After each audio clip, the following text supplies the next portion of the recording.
double roller extrusion granulation line is for dry compound fertilizer production. It mainly includes systems for batching, mixing, granulation, and packing. Step 1. Batch various raw materials based on the set ratio to ensure the accuracy and uniformity of the fertilizer formula in compound fertilizer production. Step 2. Blend weighed raw materials continuously and evenly.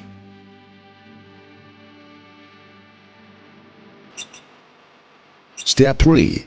Feed mixed materials into granulator via conveyor. Step 4. Extrude materials into ideal granular 3 to 8 mm sizes one time.